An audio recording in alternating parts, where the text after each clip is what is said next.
Nous sommes en train de parler de la prédestination. Et je vous ai dit que la prédestination est un plan de Dieu conçu d'avance pour le salut de l'humanité.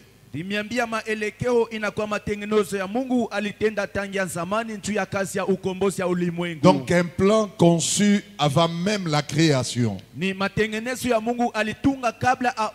Dieu a conçu un plan afin de sauver l'humanité. La prédestination est un plan de vie et non de mort.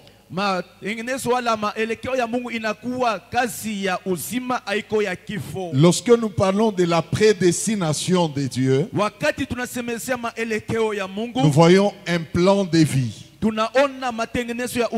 préparé d'avance par Dieu afin de sauver l'humanité. Alors la prédestination est un enseignement mal compris, mais aussi mal enseigné, parce que beaucoup de gens ne comprennent pas la pensée de Dieu dans la prédestination. Il y a des personnes qui pensent que la prédestination, c'est un choix de Dieu d'avance, où il a choisi certaines personnes, les uns pour hériter la vie éternelle, et les autres, Dieu les a choisis pour vivre en enfer. Ça, c'est pas la pensée de Dieu. Et ce n'est pas ça la prédestination. Pour bien comprendre la prédestination, je vous ai dit qu'il y a trois mots importants ou trois concepts importants que vous devez connaître et bien comprendre. Le premier concept, c'est la volonté de Dieu par rapport au salut. Quelle est la volonté de Dieu par rapport au salut? Le deuxième concept, vous devez connaître et comprendre qu'est-ce qu'est la préscience de Dieu. Qu'est-ce qu'on appelle la préscience de Dieu? Et la troisième des choses, c'est l'élection de Dieu. Si vous comprenez ces trois termes, vous comprendrez ce qu'on appelle la prédestination.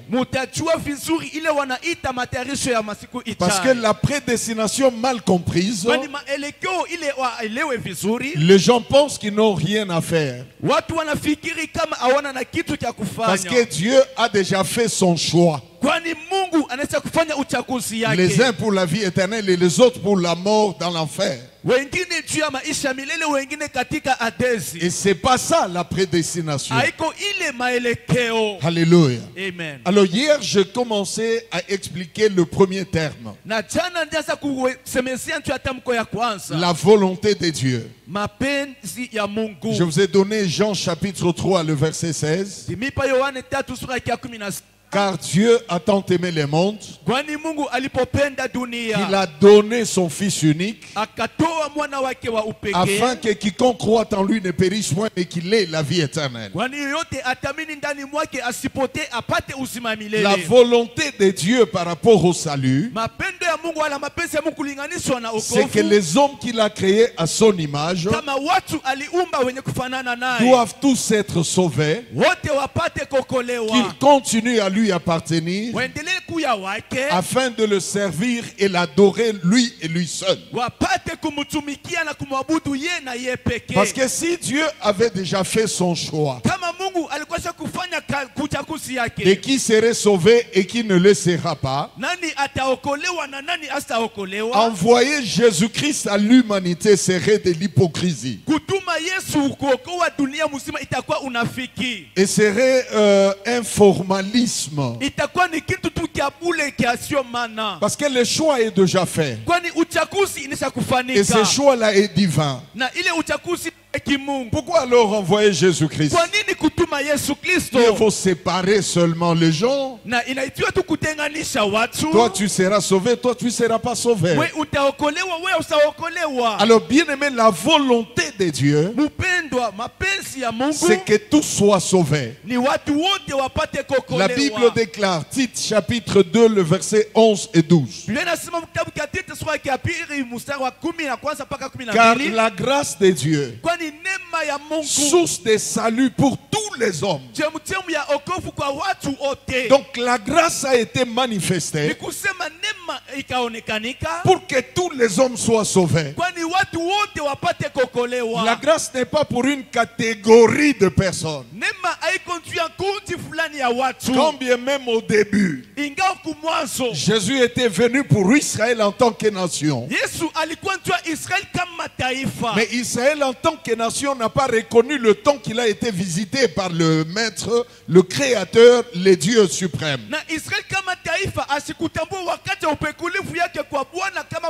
Il a méprisé la grâce.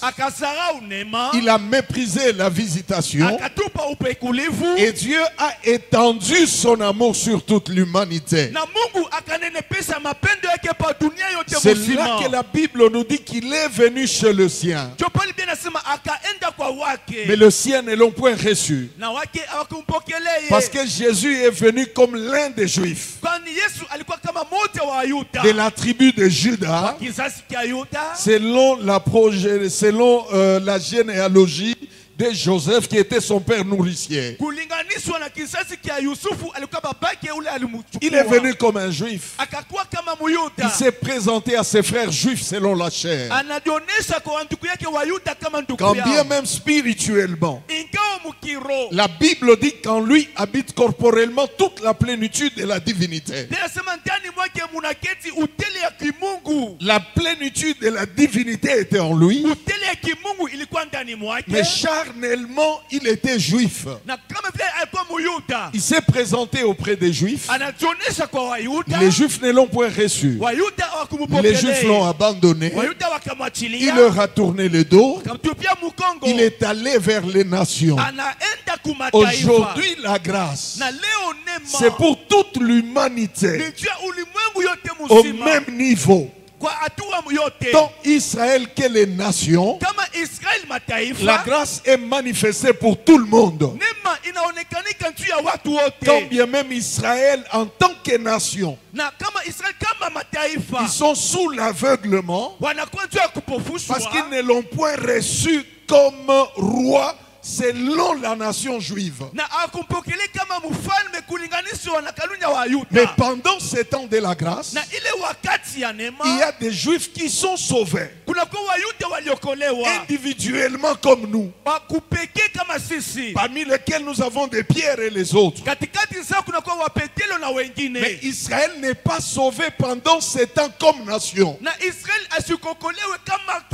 parce qu'en tant que nation, ils ont méprisé le salut, ils ont rejeté le Messie, et le Messie est devenu de toute l'humanité.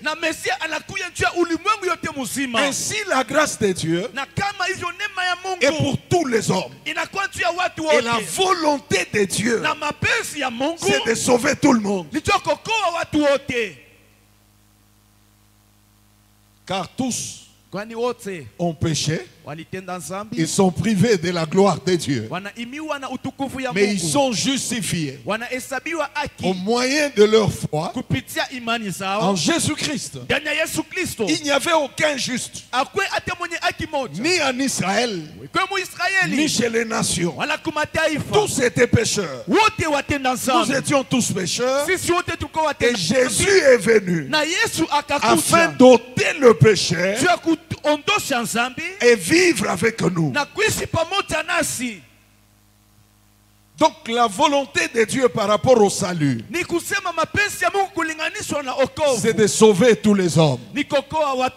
C'est pourquoi 1 Timothée chapitre 2, le verset 3 à 4, la Bible dit que car la volonté de Dieu est que tous soient sauvés et parviennent à la connaissance de la vérité. Premier concept. La volonté de Dieu, c'est que tout soit sauvé. Si la volonté de Dieu est que tout soit sauvé, comment choisirait-il quelques-uns pour la vie éternelle et laisser les autres? La prédestination est un plan de salut, mais il est important de connaître certains termes importants. Très important. Très important.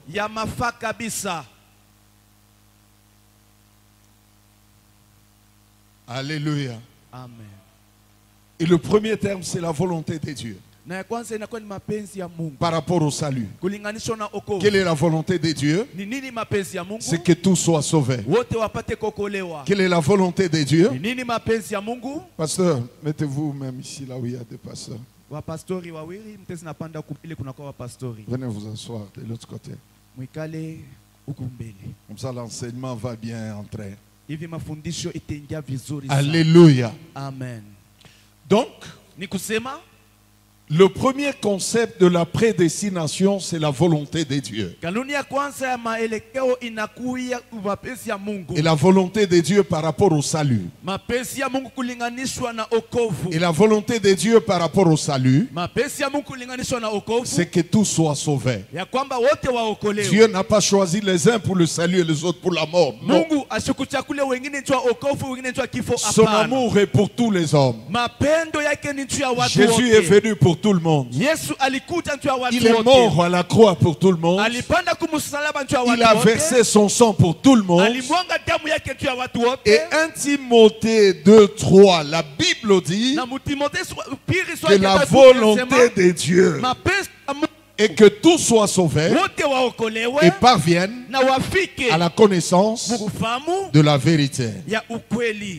J'entre dans le deuxième concept. Le deuxième concept, je pense que les choses vont commencer à s'éclaircir là, dans ta pensée. Le deuxième concept, c'est la préscience de Dieu. La préscience de Dieu, c'est la connaissance de l'avenir. On va lire Jérémie 1er 4, le verset 4 au verset 5.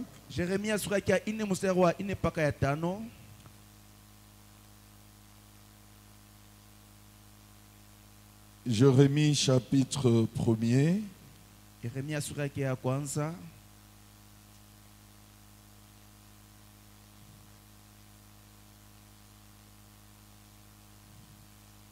Vous y êtes? Jérémie chapitre 1er, le verset 4-5. La Bible dit, la parole de l'Éternel me fut annoncée en ces mots. Avant que je t'eusse formé dans le ventre de ta mère, je t'ai connaissé. Et avant que tu fusses sorti de son sein, je t'avais consacré, je t'avais établi prophète des nations. Alléluia. Amen. Ici, nous parlons de la connaissance de l'avenir. L'Éternel, notre Dieu, est le seul qui connaît l'avenir avec précision.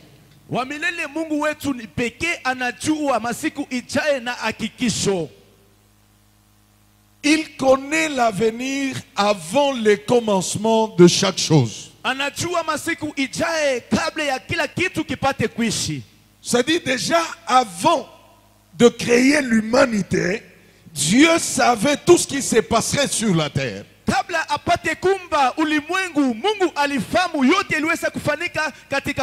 Avant de créer Adam et Ève, Dieu savait dans sa préscience qu'un jour Adam et Ève le trahiraient. Ça s'appelle la préscience. Et c'est là qu'il y a la confusion pour la compréhension de la prédestination.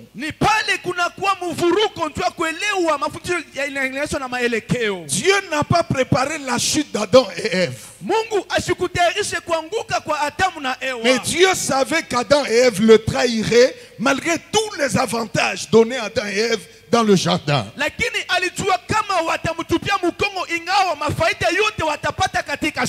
C'est ainsi qu'avant même qu'Adam et Ève soient créés, la Bible dit que l'agneau de Dieu, prédestiné bien avant la fondation du monde, donc avant qu'Adam et Ève soient créés, Dieu avait déjà prédestiné dans l'éternité les moyens du salut, le moyen par lequel il devait sauver l'humanité, parce que dans sa préscience, il savait que l'homme le trahirait.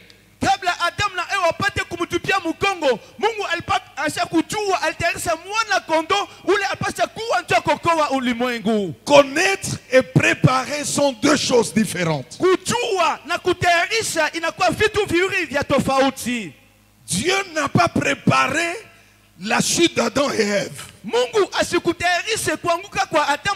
Mais Dieu savait. Malgré tout ce que j'ai fait pour eux, à un certain moment, ils m'abandonneront. Et comme il connaît les choses d'avance, déjà d'avance, il a préparé un moyen par lequel il allait sauver l'humanité.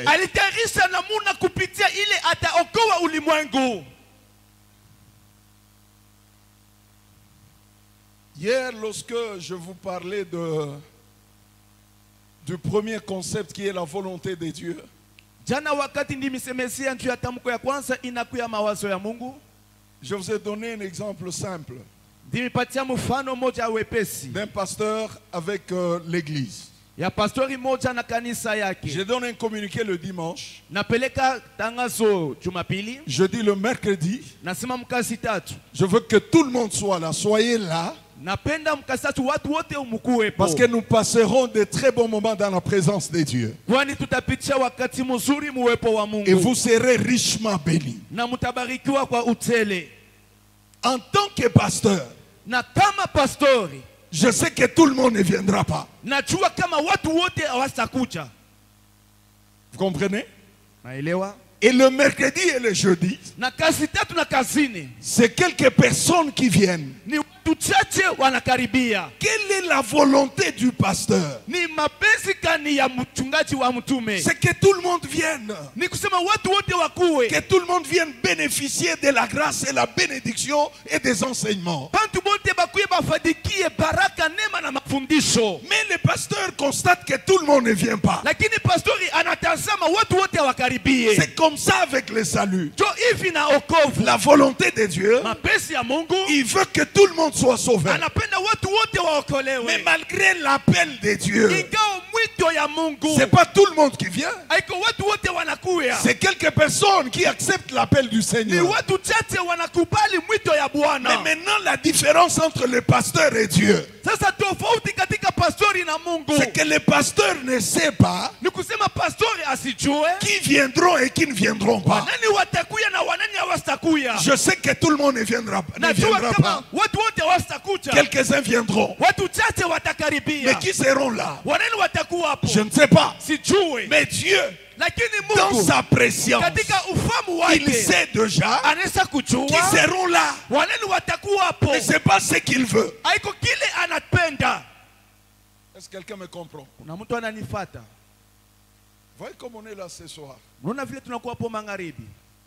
est là ce soir. Dieu te bénisse, pasteur Didier.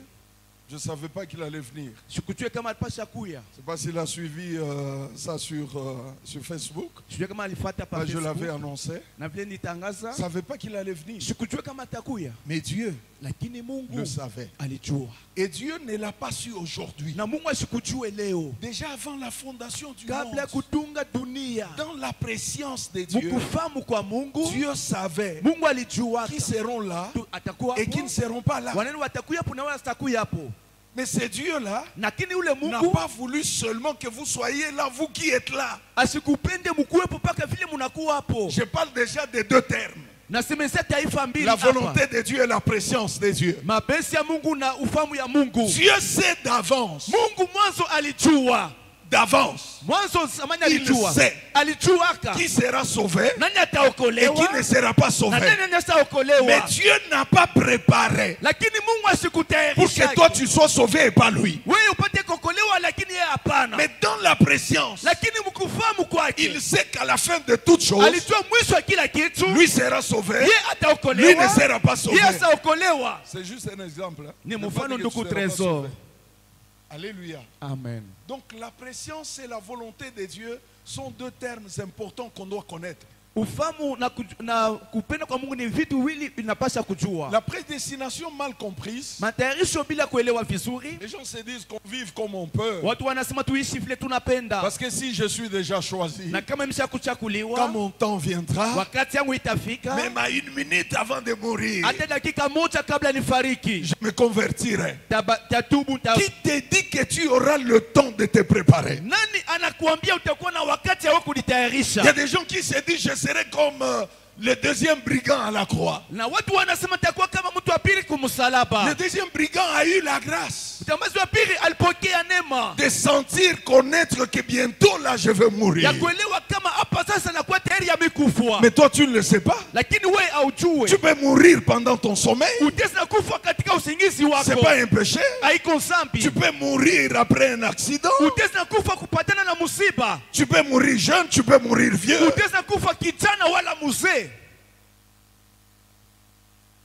C'est pourquoi la Bible dit aujourd'hui, si vous entendez sa voix, n'endurcissez pas vos cœurs. Le lendemain ne vous appartient pas. Les jours qui vous appartiennent, c'est aujourd'hui. C'est aujourd'hui qu'il faut prendre la décision de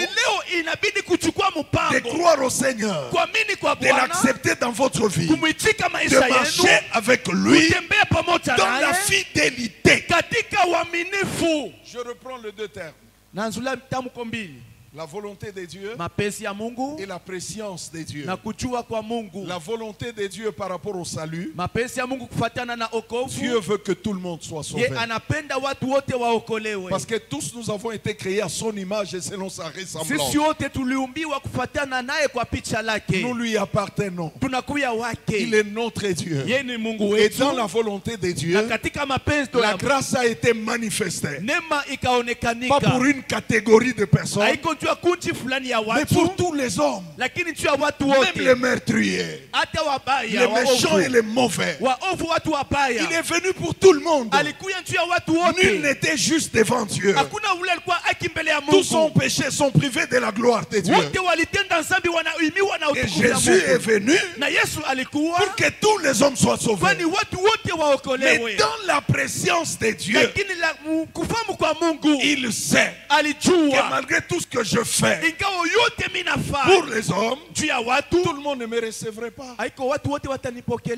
Et ceux qui persévéreront là, dans la présence de Dieu, Dieu les connaît déjà. Mais Dieu ne les a pas prédestinés au salut par rapport aux autres. Est-ce que quelqu'un m'a compris? C'est clair? J'entre au troisième principe. Là, nous parlons maintenant de l'élection de Dieu. Bien-aimé, si tu comprends ces trois concepts, la volonté de Dieu par rapport au salut, la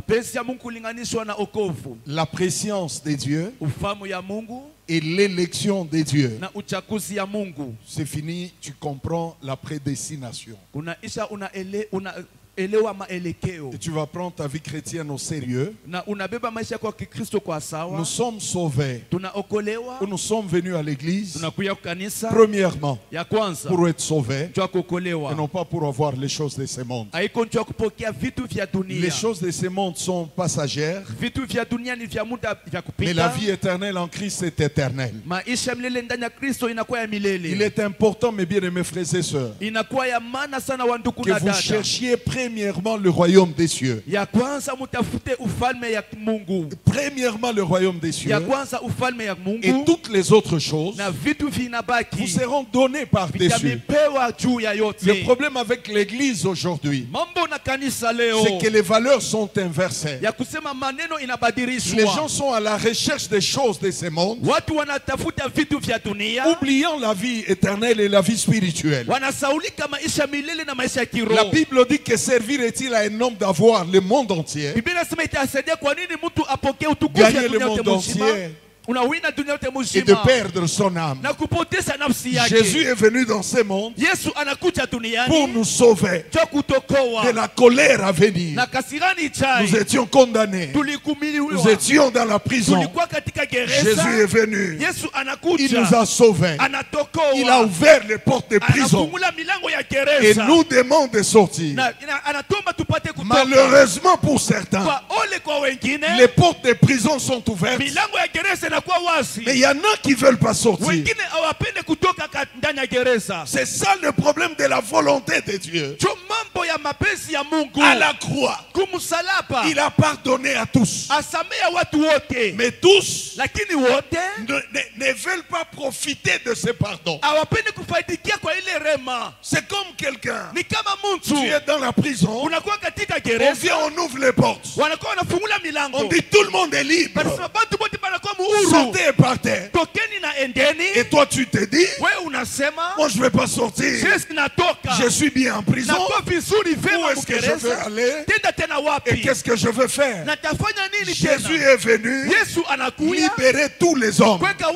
Bien-aimés dans le Seigneur, c'est là qu'intervient dans la volonté de Dieu, intervient le libre arbitre que Dieu a mis dans le cœur de chacun. C'est choisir ce qui est bon et ce qui est encore bien avec le Seigneur. Non seulement il nous appelle, mais le Seigneur nous montre la bonne voie. Il dit, je mets devant toi la vie et la mort. Mais comme je t'aime, choisis la vie et tu vivras. Ne choisis pas la mort. Dieu nous influence. Il nous montre le chemin de la vie. Et le chemin de la vie, c'est Jésus-Christ. Il a dit, je suis le chemin, la vérité et la vie. Nul ne vient au Père que par moi. Les sorciers, les magiciens occultistes vous diront tout chemin mène au ciel, c'est faux. Il n'y a pas deux voies qui mènent les gens au ciel. Une seule voie, un seul chemin. Jésus-Christ, tu le reçois dans ta vie, tu persévères sur son chemin, tu as la vie éternelle. Tu as la vie éternelle. La volonté de Dieu, c'est que tout le monde sorte de la prison. Mais dans la présence de Dieu, il sait que malgré que j'ai ouvert les portes, tout le monde ne sortira pas. Je vous dis, mais pourquoi je dois sortir? Où est-ce que je vais aller? À cet âge, qu'est-ce que je vais encore faire? D'ailleurs, en prison, je suis bien. Je mange gratuitement. J'ai déjà ma petite chambre. D'ailleurs, je suis chef de prison. Pourquoi je dois sortir? Aujourd'hui, Le diable aveugle plusieurs personnes avec certains avantages momentanés qu'ils ont dans le monde. Il les aveugle pour qu'ils ne voient pas la splendeur, la richesse cachée en Christ. Maintenant, le troisième précepte, c'est l'élection.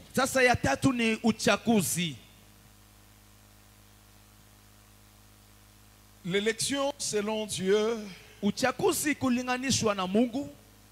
est différente de l'élection selon les hommes.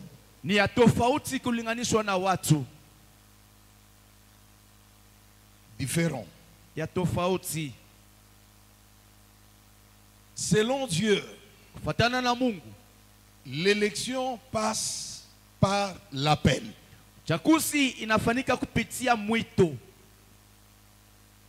Il y avait un homme qui avait organisé une grande fête. Et il a appelé, il a invité les gens. Les gens ont refusé de venir. Et quand c'était l'heure de la fête, il a remarqué que ceux qui étaient conviés n'étaient pas venus.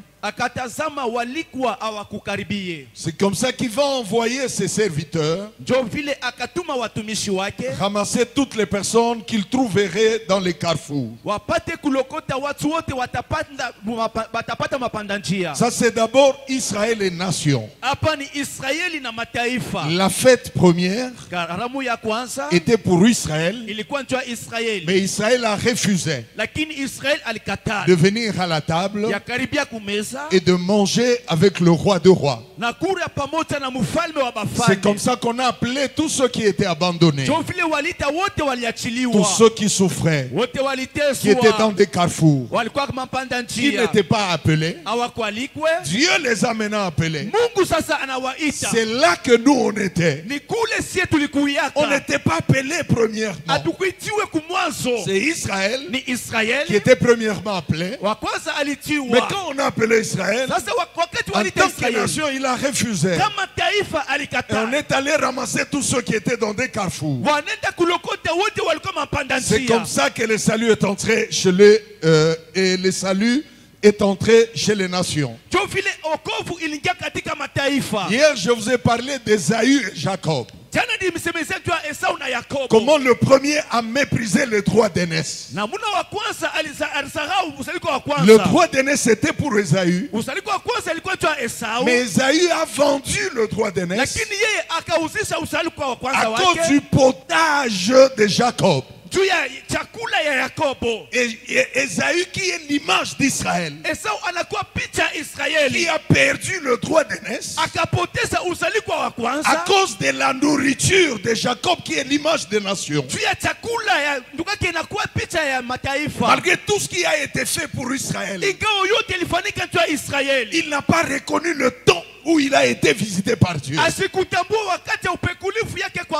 dans le livre d'Exode au chapitre 4, Dieu appelle Israël mon premier fils. Le premier fils de Dieu, c'est Israël. Le premier fils, c'est Ésaü.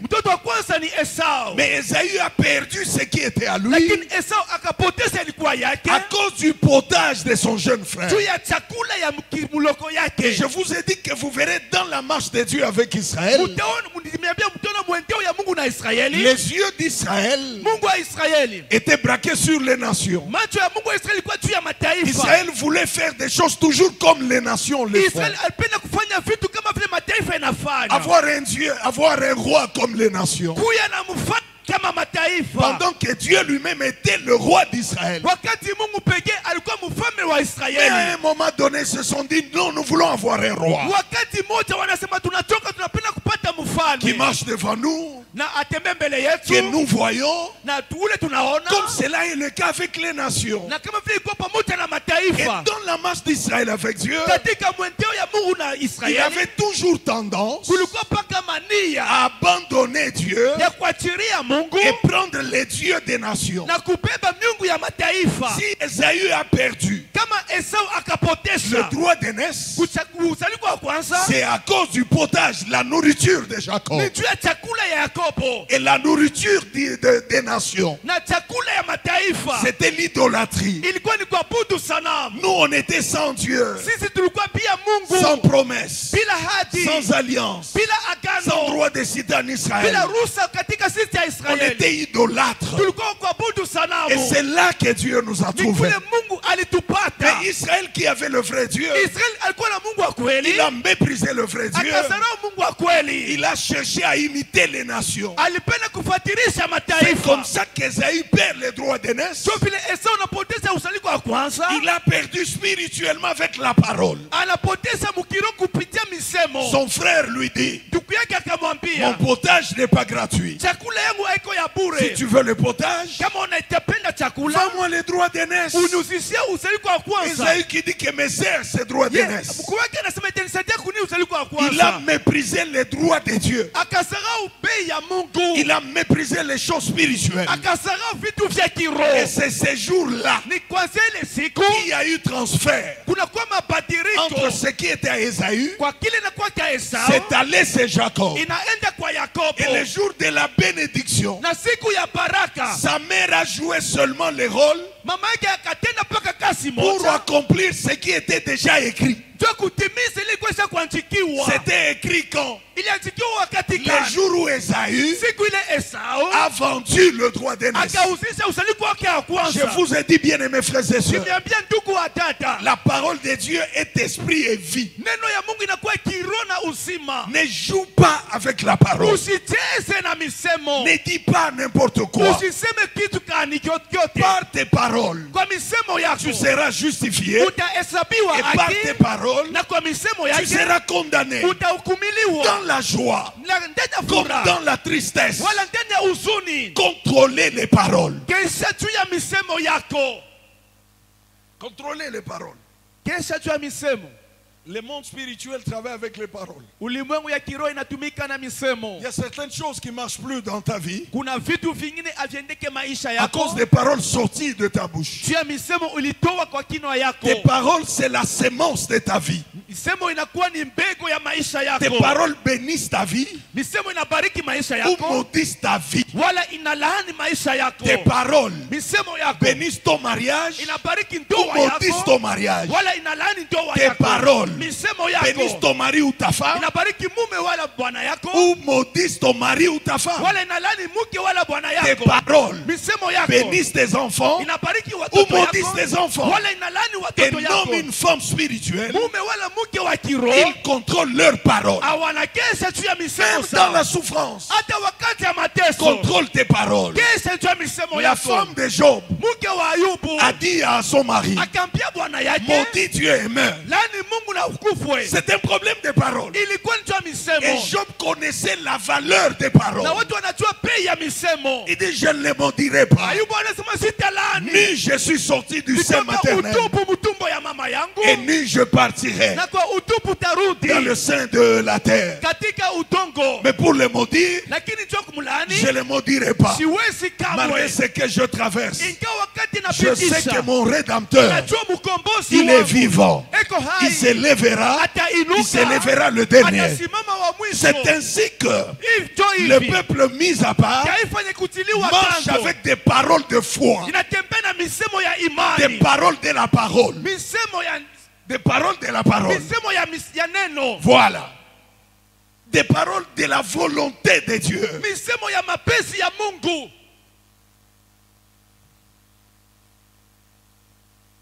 Il y a des gens qui ont vendu leur vie comme ça. Et aujourd'hui tu pleures, oh baba, baba, baba. Tu n'as jamais annulé ces paroles. Il y a des paroles qu'il faut annuler dans ta vie. Au nom de Jésus-Christ. Parce que la parole de Dieu est un marteau qui brise les rocs, même les plus durs. Maintenant écoutez. Romains. Chapitre 8, le verset 28 à 30. La Bible déclare, toute chose concourt au bien de ceux qui aiment le Seigneur. Car ceux qu'il a connus d'avance, il les a prédestinés à être semblables à l'image de son Fils. Et ceux qu'il a prédestinés, il les a appelés. Comprenez? La prédestination fait quoi? Appel. Et aujourd'hui, qui sont appelés par Dieu? Président, ceux qu'il a prédestinés, allons dans Romains chapitre 8. Je suis au troisième concept, l'élection. Romains chapitre 8, le verset 29. Car ceux qu'il a connus d'avance, il les a aussi prédestinés à être semblables à l'image de son Fils, afin que son Fils fût le premier-né entre plusieurs frères. Et ceux qu'il a prédestinés, il les a aussi appelés. Aujourd'hui, ceux qui ont été prédestinés, Dieu les a appelés. Qui sont appelés par Dieu? Dieu a appelé qui? Qui me répond? Car la grâce de Dieu, source de salut pour tous les hommes, a été manifestée. Venez à moi, vous tous qui êtes fatigués et chargés, je vous donnerai du repos. Car Dieu a tant aimé le monde qu'il a donné son Fils unique. Il a donné à qui? À tous. Dieu appelle qui? Il appelle tous. Mais combien répondent à l'appel? L'appel de Dieu. Parce que ceux qui ont été prédestinés, Dieu les a appelés. Et dans l'appel de Dieu, l'appel général, Dieu appelle tout le monde. C'est pourquoi la Bible dit que cette bonne nouvelle sera prêchée à toutes les nations pour servir de témoignage. Et puis viendra la fin. Dieu appelle tous les hommes.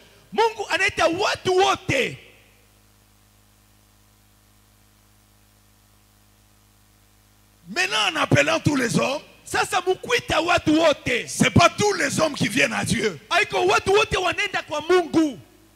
Il y en a qui écoutent et qui jettent ça. Et il y en a d'autres qui écoutent la parole et qui viennent au Seigneur.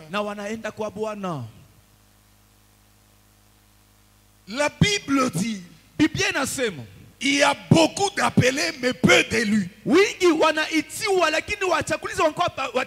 L'élection selon Dieu passe par la volonté de Dieu, traverse le libre arbitre de l'homme, de ce qu'il veut.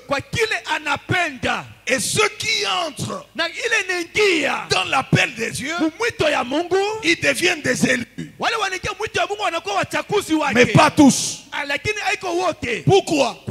Parce que tous ne persévèrent pas jusqu'à la fin. Est-ce que quelqu'un me comprend? Maintenant, dans la préscience de Dieu, je parle maintenant de trois termes au même moment. Dans la préscience de Dieu, Dieu sait déjà qui vont persévérer jusqu'à la fin et qui seront sauvés. Mais dans sa préscience, c'est pas lui qui veut ça. Ce qu'il veut, c'est que tout soit sauvé. Mais dans sa préscience, il sait que tel sera sauvé parce que Dieu connaît la fin de toutes choses. Il connaît l'avenir. C'est ainsi que j'ai toujours dit, un bon prophète, c'est pas celui qui a la précision du passé, mais c'est celui qui a la précision du futur. Des faux prophètes qui pilulent aujourd'hui le monde entier. Ils ont la précision du passé. Le passé est passé. Le passé est connu dans le monde spirituel.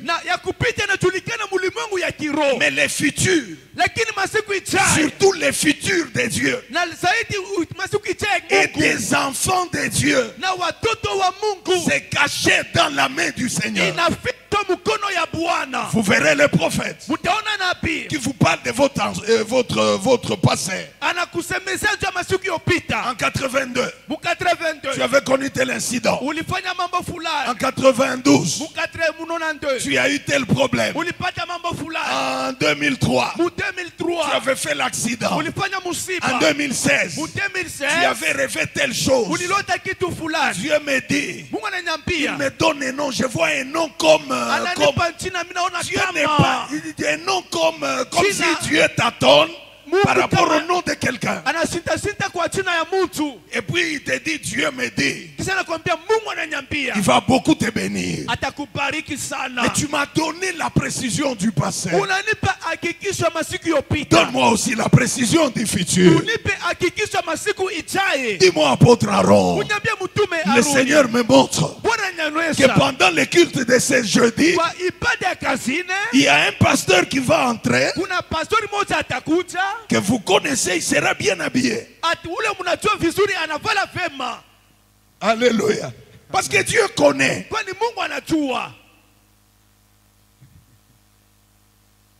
Mais maintenant, comme ils ne connaissent pas le futur, il connaît le passé parce que le diable, les démons connaissent le passé. Quand il arrive au futur, il te promène dans le désert. Dieu me montre que dans les jours qui viennent, il y aura, Dieu te bénira. Mais donne-moi aussi de précision. Dis-moi, aujourd'hui, à la sortie, tu rencontreras un homme à tel endroit qui te dira ça. C'est Dieu qui l'envoie comme une bénédiction sur ton chemin. Cette personne-là vient réellement de Dieu. Tous les faux prophètes, ils connaissent le passé, mais ils ne connaissent pas le futur. Ils manipulent les gens par rapport au futur.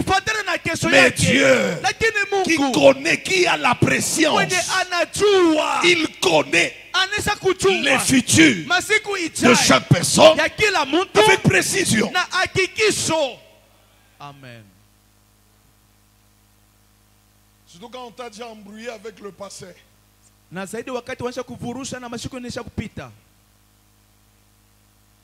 Tel nom c'est qui? Oh, c'est mon oncle, il est déjà mort. Et puis ils ont trop de noms de morts.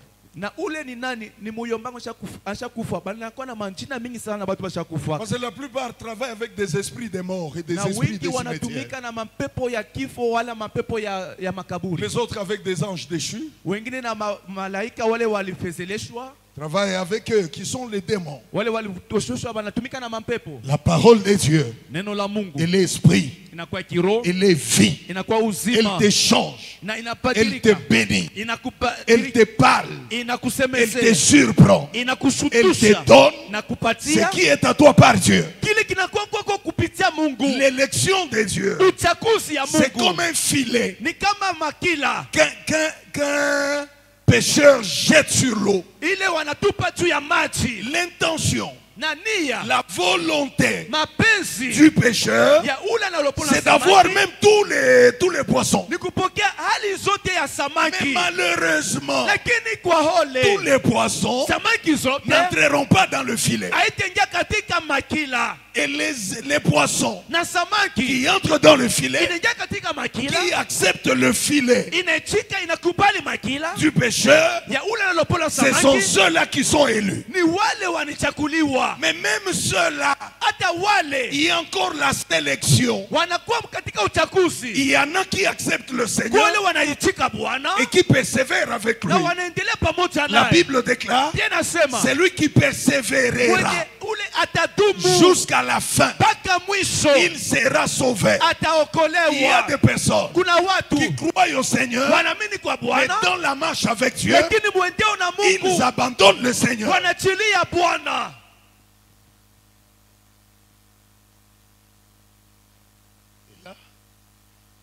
Nous avons des exemples. Na pale tunakuwa na mifano. La Bible dit, Biblia nasema, 1 Timothée chapitre 4 le verset 1er. Timotheo wa kwanza sura ya 4 mstari wa kwanza. Dans le dernier jour, Kwa wakati ya mwisho, quelques-uns abandonneront la foi. watu chache wataacha Il imani. n'y a pas deux foi.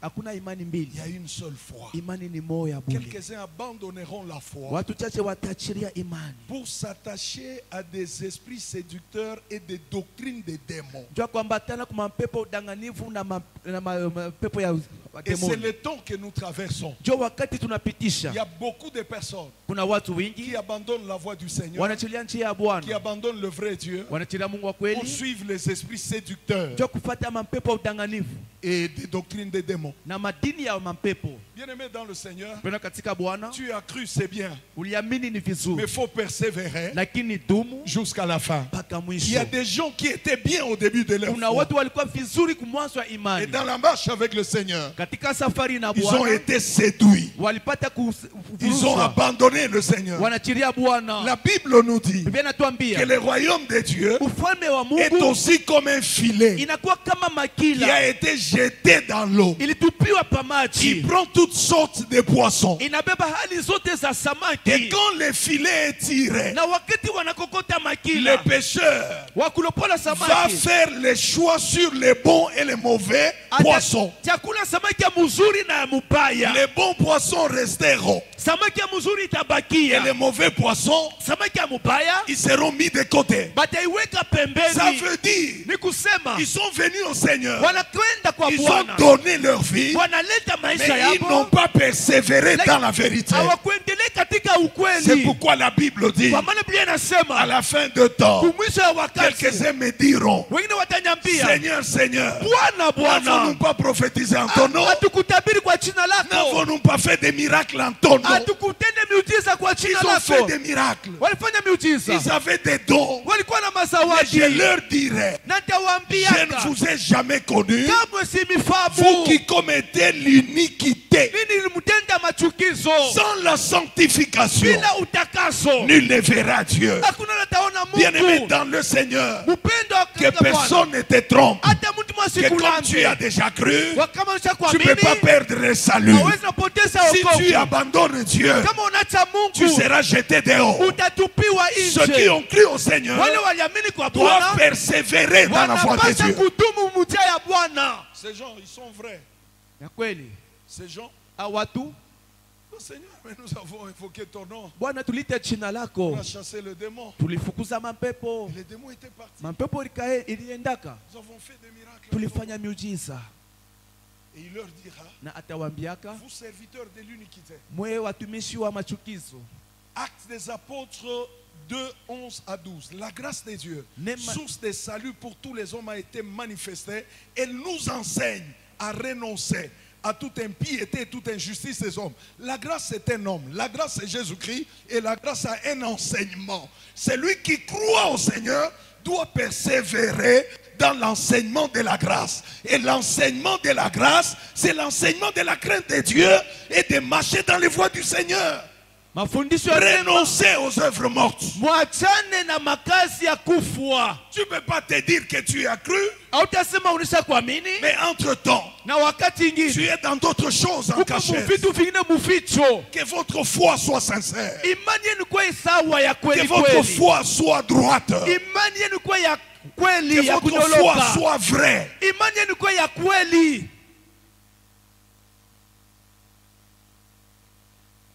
Ceux qui sont élus là, Wale wanachakuliwa pale, Dieu les connaît. Mungu anawajua. Ce sont ces personnes Njo wale watu qui ont cru au Seigneur waliamini kwa Bwana et qui persévèrent na wanadumu dans la voie de Dieu, njia ya dans la Mungu vérité. katika ukweli. Et ces gens-là Na wale watu sont les élus. njo wachakuliwa, Et ces élus-là, na wale ce n'est wachakuliwa pas Dieu qui les a choisis par rapport aux autres. Mungu wachakula kulinganishwa na wengine. Dieu a choisi une race. Mungu anachakula kizazi fulani. La Bible Bible dit vous êtes une race élue. Dieu a mis des principes sur une race et un peuple. Le peuple mis à part et de la race élue. Et comment vivent les hommes et les femmes élus? Ce sont des personnes qui ont cru au Seigneur et qui persévèrent dans la vérité. Tu ne peux pas dire que tu as donné ta vie au Seigneur. Pendant que tu es à l'église, tu écoutes la parole. Mais tu es adultère. Tu persévères dans l'adultère. Tu as des fétiches ou l'occultisme. Ça, c'est d'autres dieux. Débarrassez-vous de ces choses et marchez avec Dieu dans la vérité. Ceux qui persévéreront, ce sont là les élus. Et Dieu les connaît d'avance par sa préscience. Mais par sa volonté, il ne les a pas aimés plus que les autres. Sa volonté était que tous soient sauvés et parviennent à la connaissance et la vérité. Je veux m'arrêter par là. Que le Seigneur vous bénisse. Je veux vous donner quelques minutes. S'il y a quelqu'un qui a une question et qui n'a pas compris, parce que je l'avais promis hier.